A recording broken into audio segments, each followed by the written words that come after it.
Hey everyone, and welcome to Behind the Smile, the road to have a happy day. Episode 3, Demons. I'm Daniel Alspach, your host, and I'm here with special guest, longtime collaborator, visionaire, Mihai Voinea. Thanks for having me today, Daniel. So, there's a lot we're going to be talking about today, ranging from the music video, the song, my album, the lyrics, the story behind the song. So, I know we opened the music video with an apple and a rabbit hole. Do you kind of want to talk about that? Well, let's talk about the apple first. It was trying to get that visionary, trying to make that apple float, but also get the same message out with demons. Like, what was your take about the apple? Why did you open it up? Yeah, so with the apple, I was kind of thinking back to a moment in my past 9 years ago when I stood at the edge of a forest, naked, with not a care in the world, not because I wanted to make a statement, but because I had this artistic vision in mind that, you know, I wasn't that reserved person. I wasn't that introvert that people thought I was. So it was more like we got the inspiration more from Adam and Eve, which led us to the rabbit hole. And what was your take on that? Yeah, so the rabbit hole, that was originally envisioned for the Black Hole music video. I wanted to open the Black Hole music video with a rabbit hole. Now, that kind of was put into demons later, representing the demons within that black hole. Kind of like the concept of this entirety of the album. Absolutely. I agree with that. Conquering your demons, finding the light at the end of the tunnel. So you're saying that your song is not dark, even though it's titled Demons? So I wouldn't say any song that I write is completely dark. I think any song that you look at out there has a certain dark essence to it because people put their feelings into songs. But it's also about finding the happiness at the end of that darkness.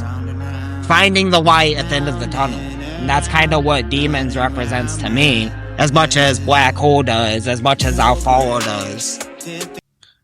So there's a lot of feelings put into it. There's a lot of emotions going through this song. Yeah, so with any song I write, I always put my emotions into it. And sometimes those emotions might come across sad. Because that's an emotion that people experience. People experience sadness. They experience grief. They experience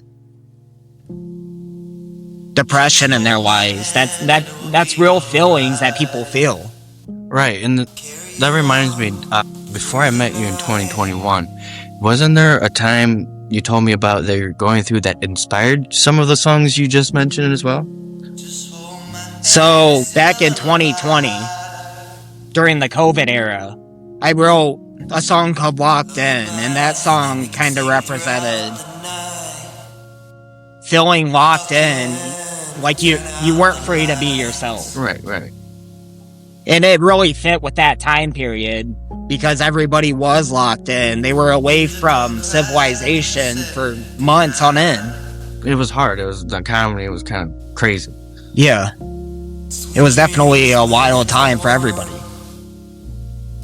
And I feel like a lot of great music came out of that time also. I agree with that. A lot of artists stepped up a little bit. Now, during the COVID era, I wrote a lot of songs. I wrote Locked In, I wrote Find Myself, I wrote a song called Dark of Night. I remember that. That was a good one. I wrote a song called Freaks, I wrote a song called Conspiracy. And then you also came out with Reap What You Sow and Tattoos and Heartaches during that time, didn't we? So, not long after that time period is when I met Mihai, and we kind of came together and wrote these songs called Tattoos and Heartaches, which may may or may not be on Act 2 of Have a Happy Day. Just gotta stay tuned to find out. It might not be. We'll never know.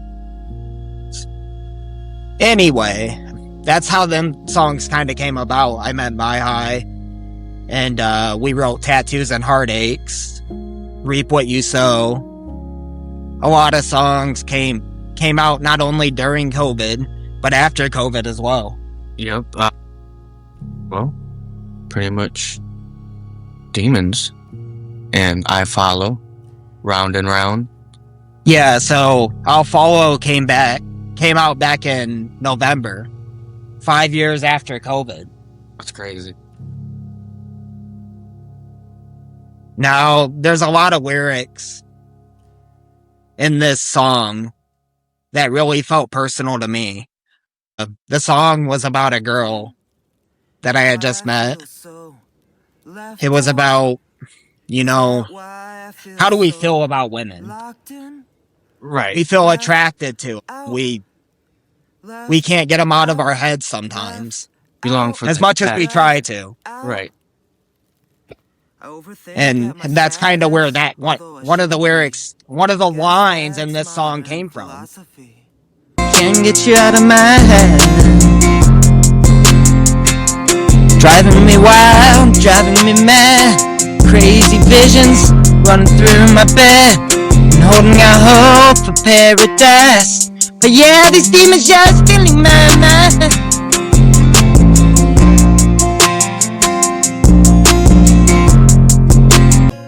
So, I feel like that says the entirety of these lyrics in the song. I mean, it's pure honesty. It makes you what's different from other artists today. It's like the nature aspect of the music and also the lyrics. Yeah, and I try to put that into all the songs I write. So, everyone respects honest artists. Everyone likes authentic artists. People who aren't afraid to be themselves. Right. But also push harder in life, even though that they're not doing well themselves. And that's probably why you probably came up with this part, Act 1 and Act 2. So I came up with Act 1 and Act 2. Act 1 to represent the dark. Act 2 to represent the light. Now, I feel like that really shows throughout the story that Act 1's gonna tell as much as Act 2's gonna tell. Now, whereas Act 1 is the darkness, Act 1 tells the sad part of the story. Act 2, we're gonna be getting into some brighter songs. And there isn't always sadness to be found in darkness.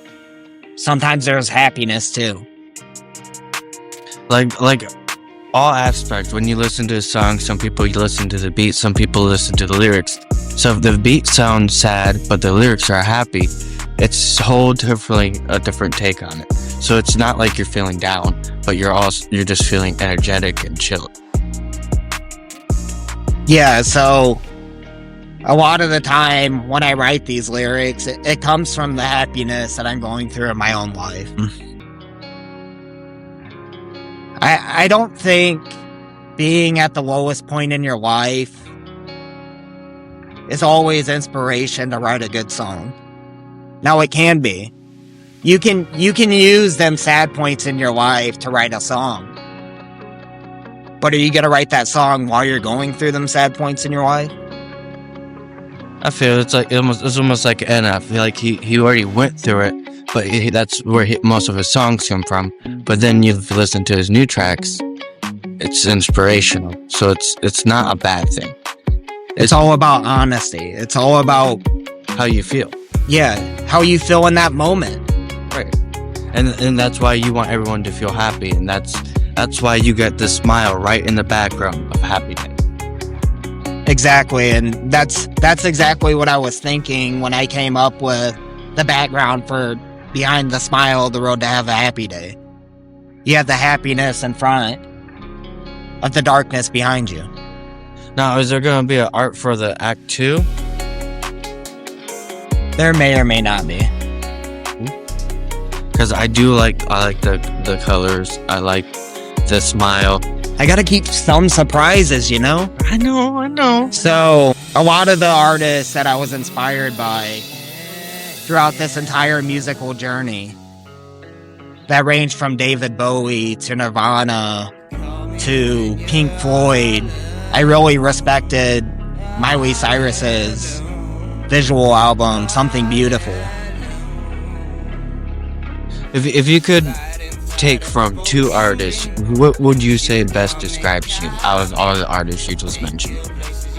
So out of all the artists that I just mentioned, I would probably say, first and foremost, I don't try to be like anybody. I want to be Daniel Alspach at the end of the day. But you're inspirational. I feel like a lot of my style comes from David Bowie, and that even shows in some of the craziness that I put off in my music videos and in my songs. He wasn't afraid to break barriers, much like Nirvana wasn't afraid to break barriers with rock music. They had a lot of grunge, and look, even wearing the outfit that we filmed in. Or Pink Floyd. He has a lot of visuals though. He used a lot of effects, and it's like it puts you in a trip. So I agree that with your style of your choice of music and your instruments that you use. So I like a lot of music that puts you inside of your head, that you can't get out of your head. And I feel like Pink Floyd kind of did the same thing with their music. I feel that it gives off a certain frequency that elevates your mind. And that's what I wanted to do with my own music. And that's really going to show with some of the songs on Have a Happy Day. How many tracks are on Act 1 so the viewers at least know that what they're expecting? Can we give that surprise? So Act 1, you know, I come up with songs every day. And sometimes I'll come up with songs and I decide to add them to Act 1. Much like what happened with Call Me and Black Hole. Good tracks to be put on this one. I literally wrote Black Hole within a week's time frame. I wrote Black Hole within a week's time frame. And then a week later I put it out after sending it off for production. So that's kind of what I think when I'm writing all these songs.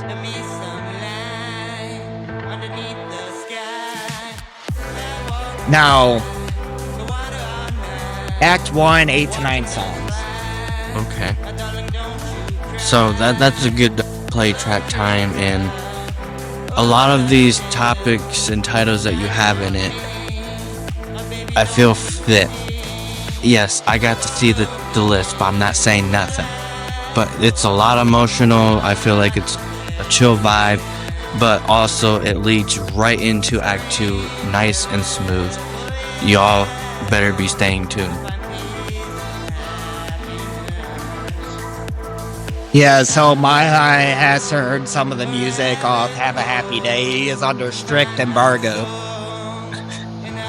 Now, next episode. Wait for it. Black Hole.